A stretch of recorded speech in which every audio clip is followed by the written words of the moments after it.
Now, it's been a massive few days for the Red Devils in regards to the transfer window, with major advancements on the deals of Ryon and Mbeumo and Marcus Rashford. So joining us now to give us the very latest, of course, is transfer expert Ben Jacobs. Good to speak to you, Ben. As always, Ryon and Mbeumo has finally signed for the club. That's exactly what Manchester United fans have wanted to hear. 44 days it took. Will Manchester United... I wasn't counting. I just saw it on the internet. I don't know. But will Manchester United be happy with the price they've paid for Ryon and Mbeumo in the end? Yeah, Jamie had hair and I didn't have a beard when this negotiation first started. Wow. And by the way, as an aside, ask Mr. Jackson why he's wearing that green T-shirt, because it matches the colour of my face after we went to Disneyland together just a few weeks ago. I think you're trolling me, Jackson. Yeah, I mean, I was just saying to producer off air, I basically saved your life at Universal Studios, didn't I? You didn't have enough sunscreen, Ben? What happened? You didn't get the Factor 50 out?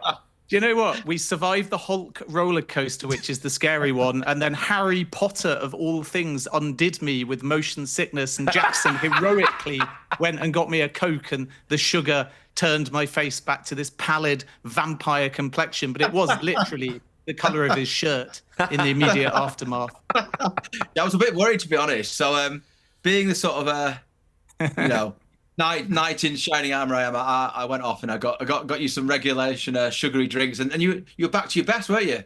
What a hero. I was straight on talkSPORT as well about an hour afterwards. Yeah, I remember, yeah.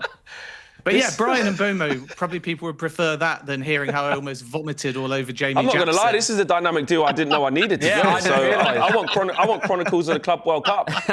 Disneyland Chronicles I want. It's an off-air conversation, and we will continue, I promise you. But yeah, look, Ryon and Mbeumo, one of the top targets for Manchester United, along with Matheus Cunha. It was slow, but ultimately it's what you get during a window rather than if it happens today, tomorrow, and so on. Manchester United just wanted both these players in time for their pre-season tour of America, and they've got them. And I do think it puts a slightly different complexion on Manchester United's window as a consequence. It's not gone unnoticed at Manchester United that only a handful of players, including Mo Salah and Alexander Isak, have scored more goals than Mbeumo over the course of the last 3 seasons. The fee was difficult to negotiate, over £70 million in the end. Manchester United's initial offer was only 45 plus 10. So they've gone up by about 20 million, but they've got their man. And I think the combination of Cunha and Mbeumo gives Manchester United confidence that they can score more goals. They've got proven Premier League quality. And now they'll turn their attention to trying to get a number 9 over the line. And key to this Mbeumo deal was really, despite links with clubs like Newcastle, Chelsea and Tottenham after Thomas Frank joined, Mbeumo only wanted Manchester United. And when a player wants to join as a buying club, you always have that feeling that you can push and get the deal over the line eventually, because the player was unwavering in his desire to join Manchester United. And if they can now get a number 9 and some players out the door, then it could suddenly become a very productive window for Manchester United. Yeah, Ryan, how do you see it? I mean, he's through the door, Matheus Cunha. This is Ryon and Mbeumo. Exactly what we've been waiting for so long. What does that add to us? What's he going to give us that we've been... Directness, directness and quality. And 20 Premier League goals, there'll be pockets and corners of different fan bases that will try and poo-poo this deal because we spent over 70 mil. But I think that's about right in today's market for someone who scored 20 Premier League goals last season, who has been one of the bright sparks of the Premier League in the last few seasons. So he adds that Premier League pedigree. We know he can do it in the league, and that directness. So I'm really, really happy that this signing has eventually happened. The only thing is, at the risk of sounding ungrateful, it does, now that he, no doubt he's going to be a starter and he comes into this 11, it does make me think, right then, the pack's going to get shuffled a little bit. We spoke about it a little bit as well. Your Brunos, where are these players going to play? That we know there's a fluidity between the 2-10s and the striker. Will there be games where he plays up top? What kind of profile are we looking for now with the number 9? So do we need a big, strong, striker who can hold it up, because we've got these 2 dynamic 10s? So there's so many questions that are being asked now, but I'm so happy we got this deal done finally. It's a long time coming. Yeah. Long time coming. We absolutely need it. Jamie, for you, is that a needle mover for Manchester United? Is that exactly the type of player that they should be looking to? He's shaking. He's not sure. He's not sure. My view is one of these 2 would have been enough. Then you get your alpha number 9, and if you've got the money, or a Garnacho or Rashford, I know Rashford's left, but then you go back for another number 10, because just being at number 9, listen, I get the Mbeumo stat that was just said there about, only Salah and Haaland have scored more, but I'd like to know the difference between, those two players and Brian Mbeumo's total. I bet it's massive, because I think I read that it's 60 goals in 6 seasons for Brentford. That's not great. It's not bad, but it's not amazing. We're talking about a team here that, I get that it's struggling for goals, but the bar is so low. I think that the goal difference was -10, and I can't remember how goals United actually scored. Was it 47? 44. Well, so the bar is so low that anything moves the needle. I don't want to. Listen, it's not about Brian Mbeumo specifically. It's about, why have they got 2 number 10s? Why has Amorim got 2 number 10s? He's got Bruno Fernandes, as Ryan just said there, who plays there. It's his natural position. He's unbelievably good there. I mean, he's a proper player, isn't he? He walks into any team, in my opinion, in the world. That's how good Fernandes is.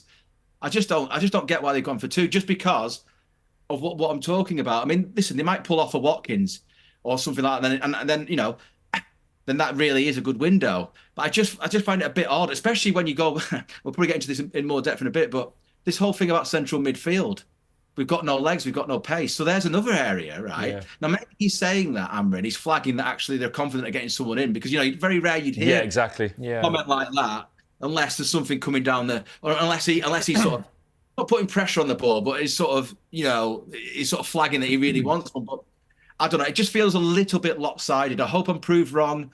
Is he going to play one of these 2 players at number 9? Because I just don't see at the moment why 2 10s were needed. And this also relates to me. I get that Garnacho sort of stood there after the Europa League final and said, I only played 20 minutes as a sub. I get that, and that's not good for the dressing room. I know there's lots of other stuff, but why is that another player who has become alienated from Amorim? I'm not saying he's the world's greatest player ever, Garnacho, but when we're talking about a squad that needs surgery, proper surgery, surely those already in the door who can play a bit for you want to keep on the side. I think Rashford's a different case. I think that ship sailed a long time ago. But so what I'm saying is, Garnacho was still on side, then again, he wouldn't have needed these 2 number 10s in his mind. So let's wait and see. I'm going to be glass half full on this and hope that they both really, really, take flame and score a hatful of goals, and I'll be made to look even more stupid than usual. Ben, I mean, look, Jamie did touch on it there about the number 9, basically saying, if they still need that. What is the latest on number 9s for Manchester United? Because there's an awful lot going on there, and we know that the club are desperately looking for one.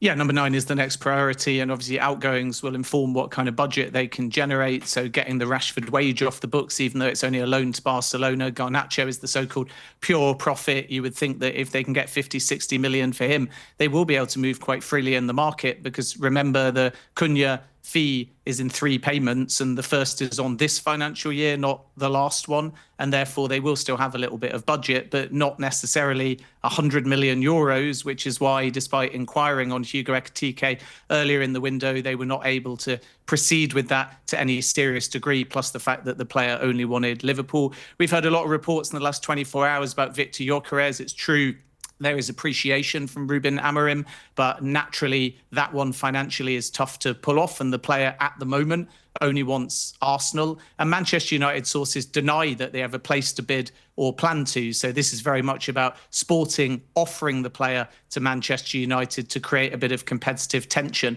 So when you kind of cut through all of the smoke or ignore all of the noise, you're left more with an internal discussion at Manchester United rather than club-to-club talks for a number 9 at the moment anyway. And there's a few names that leap out. Benjamin Sesko, for me, is the one to watch, simply because the price for Sesko may drop as we get into late July or early August, because a lot of clubs looking for strikers will have found one, and there's less perhaps of a bidding war. And Leipzig know that the player wants to leave. And 12 months ago, Manchester United, along with Arsenal and Chelsea, made a pitch for Sesko. So he's a long-standing target.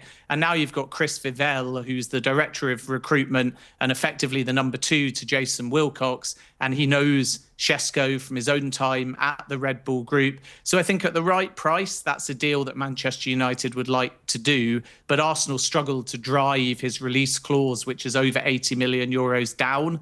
And that's why if Sesko is to develop with Manchester United, there may be some patience in talks or negotiations required.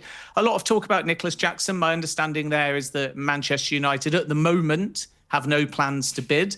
And that's partially because Chelsea's asking price is quite high. If that was to change, I think Chelsea might have to escalate their own pursuit in Alejandro Garnacho, and then maybe there's some mutual business to be done. But all signs as of now are that Manchester United don't think Nicholas Jackson is feasible. Ollie Watkins could be another name to watch. And then later in the window, if they can't find somebody, I think your point about could Mbeumo or Cunha play as a 9? Well, yes. And then you've got the more market opportunities to keep half an eye on. I don't think these are priorities now, but Dominic Calvert-Lewin's a free transfer and has offered himself to Manchester United. Nothing really mutual at this stage. And Alexander Mitrovic is another name that I keep hearing. If Al Hilal sign a striker, then they'll want Mitrovic to leave. And there might be a late window opportunity for a loan with some wage coverage that suits all parties. Again, I think it falls into the Calvert-Lewin category where if they can't get feasibly the other targets that I mentioned, they'll pivot and see where the market opportunities arise later in the window.